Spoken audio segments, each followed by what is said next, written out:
Hello. So in this video, this is part 2 of the rearrangements video.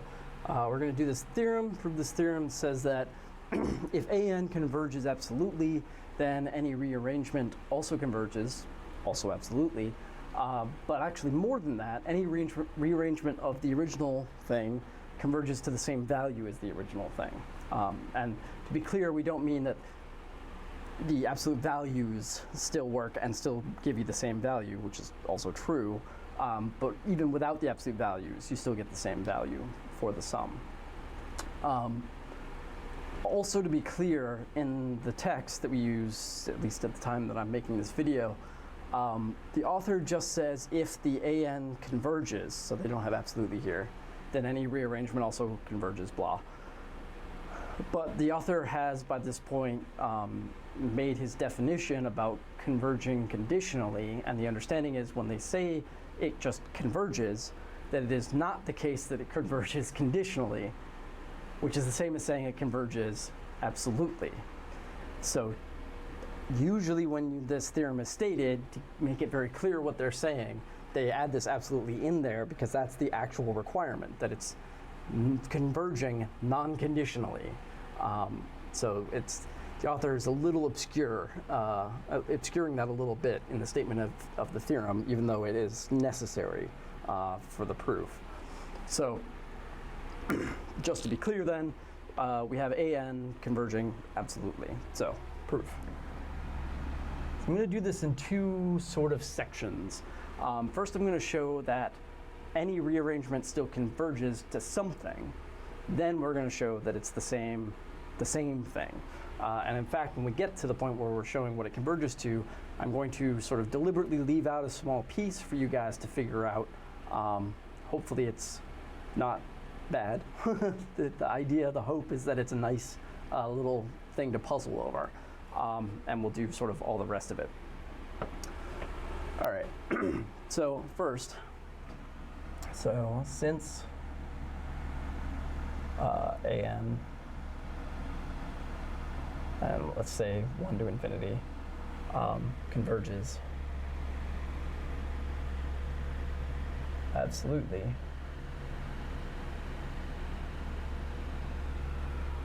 that literally means that the sum, n going from 1 to infinity, absolute value an, this converges, and let's say it converges to S. Okay, so to be clear, I'm defining S to be whatever it converges to, and I know it converges to some finite thing because, by definition, right, we were given the hypothesis to converge. Okay. Specifically, so I guess in particular,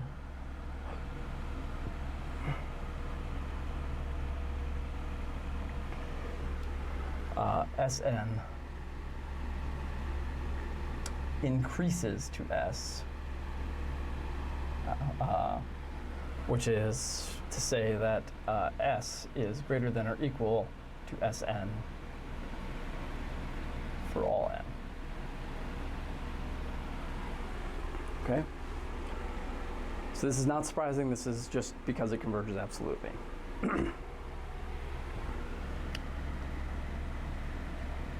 Let f from n to n be an arbitrary rearrangement.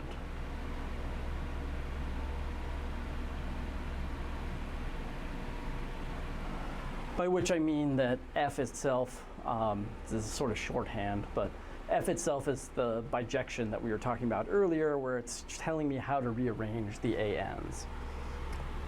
So consider Tn, which is the partial sum of the rearranged things. So Tn is going to be a f of 0 plus a f of 1 plus a f of 2, etc., up to a f of n. Right? So remember, the f, that bijection, is telling me which index it's pulling in, right? So f of 0 is saying, okay, which element got moved to the 0th position? That's what goes here. f of 1 is saying which index got pulled to the position of 1, right? 0th position, 1 position. I guess I'm starting at 1, so I guess I shouldn't even have a 0th position. Let me just go ahead and get rid of that for a number of reasons, which actually makes saying this easier. So this first thing, there we go, F1, right? So this is the first position plus whatever goes into the second position, that thing, nth position, that thing, right?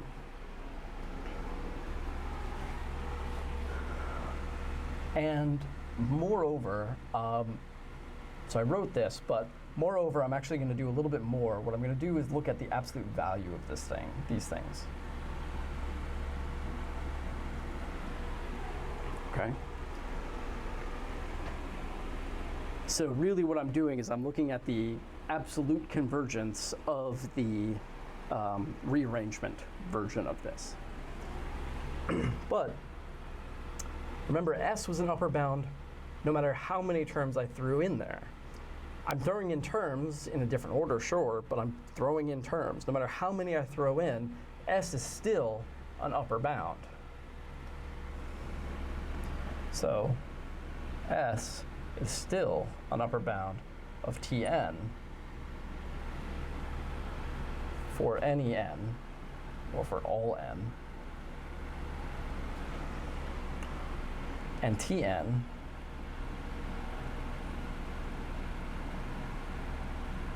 is an increasing sequence. Thus, Tn converges. So basically, the S's, right, the SNs, for the, here the Sn is of the absolute convergence, not the regular convergence. The SNs increased to S, but that meant S was a nice uniform upper bound. If I rearrange those terms, S is still a nice uniform upper bound of the absolute value of all these things. And if I'm adding a bunch of absolute value stuff together, I'm still getting an increasing sequence. So it's increasing, bounded above, thus it converges. Problem solved, right? What this doesn't tell me is that it converges to the same thing. All I've shown is that the original, or the rearrangement of it, the absolute value of that thing converges. Therefore, the sum, n going from 1 to infinity, of a f of n also converges. Right? Because I showed that it converged absolutely, but if it converges absolutely, then it also converges without the absolute value. So I started with the ANs, and I knew that the ANs converged absolutely, so I did all that stuff. I've now shown that a fn, for any arbitrary rearrangement function f, any bijection f, I've now shown that that thing converges without the absolute value. So now it remains to show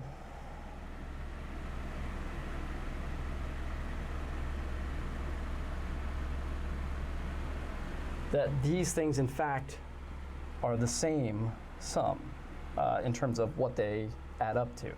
So n equals 1 to infinity of an equals, honestly equals, n equals 1 to infinity of a f of n. Right? I now know that, I knew that made sense by hypothesis. I now know this makes sense. Right? This is an actual finite sum. Finite value, infinite sum. And so the question is, I want to show these things are equal. Okay? All right.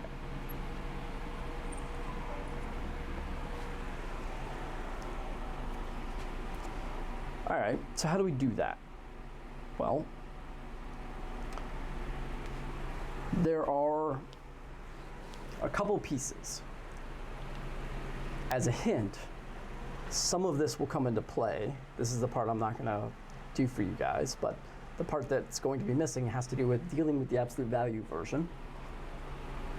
And specifically the fact that since that converges, the Sn converges as a sequence. It's essentially a Cauchy sequence. That's sort of an important fact. Hint. But aside from that, let's denote this thing, which we know by hypothesis converges by, let's say, capital A. Right, so S was the absolute value version, which I guess if I thought about it, absolute value starts with A. I maybe should have switched them, but too late now. So I'm going to denote that thing by A. Okay. Well, this means then that if AN, which again, to be clear what's happening here, this is going to be A1 plus A2 up to AN. This is the not absolute value version, so this is the partial sum of the normal ones. This thing, so this means that if I take the limit as n goes to infinity of AN, I'm going to get A. Right, so that's exactly what these mean. Okay. So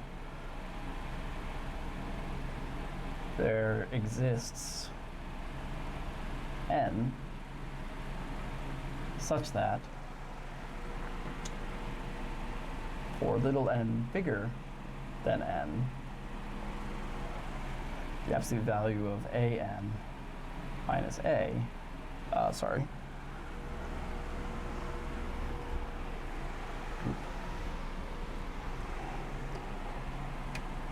I guess it was also true for capital N, but for all the little n bigger, so this should be little n, this thing is less than whatever epsilon I want. So I'll say epsilon for given epsilon. In fact, I'm going to make it epsilon over 2. And I guess just for the sake of sanity, let's say let epsilon greater than 0 be given. Because really these things are both limits because they're going to infinity, right? So the best way of doing this is to show that I can take them and get them within epsilon of each other. Okay.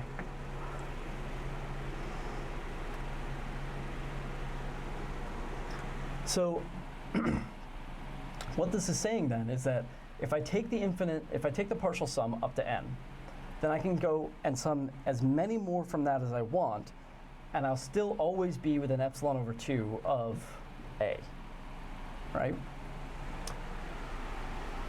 So in particular then, I'm going to let capital N1 equal the max of f of x, where x is between 1 and capital N. So what's happening here?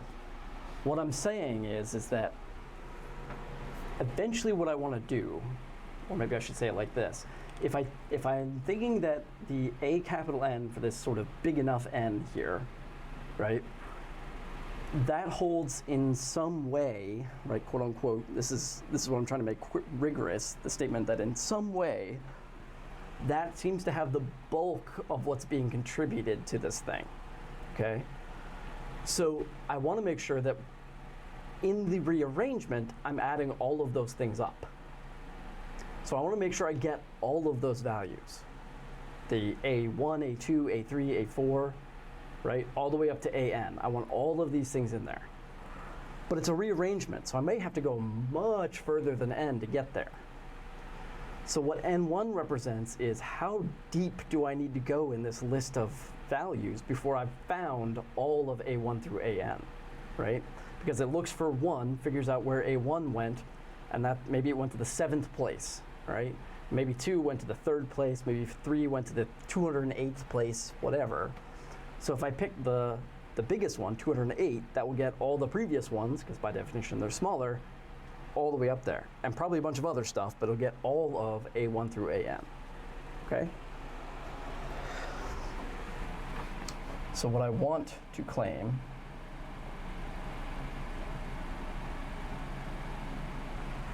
is that if I then take the sum n going from 1 to n1 of,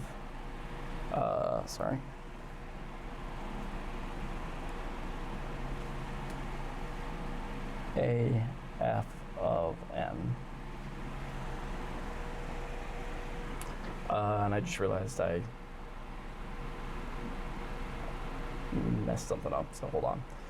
So sorry, I was saying how it goes and finds it. So that finding it is an inverse, right? It's saying, where did all of these things go, right? Not what do I put in its place?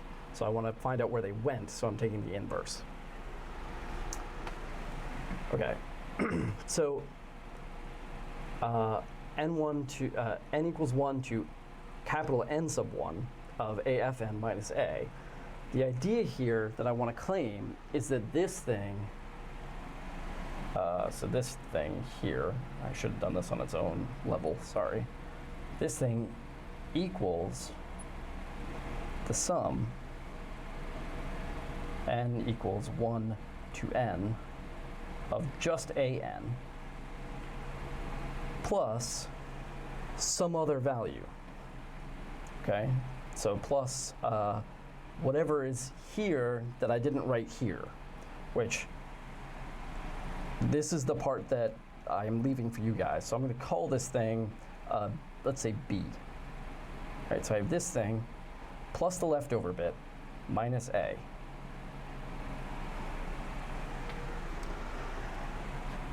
Now this is less than or equal to, using the triangle inequality, n equals 1 to n, an minus a plus b. Okay, this thing is less than epsilon over 2. So somehow what I want is for this thing to be less than epsilon over 2. And as a hint, like I said, you can do this by using the Cauchy property of the absolute value of this thing, and the fact that you might have to take some thing bigger than n1 here.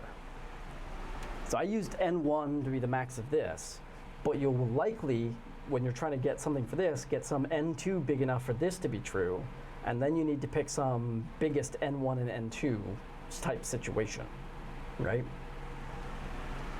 So with that little hand wave caveat that I'm leaving for you guys, if we can do this, right, we get epsilon over 2, this would be epsilon. So I get that the difference of this thing is less than epsilon, right? For arbitrary epsilon. And so this is showing me, right, that since I know that this thing converges, that was the first part, and I know that what it converges to is with an epsilon of a, but that's for any given epsilon, and so I can conclude that this thing is actually converging to a. Okay, so I'm going to leave it there, again, pointing out that there's some hand waving happening right here for you guys to try to work on. If you guys have questions on that, please email me, or maybe I'll do a follow-up video to do the rest of it. But with that, that is it.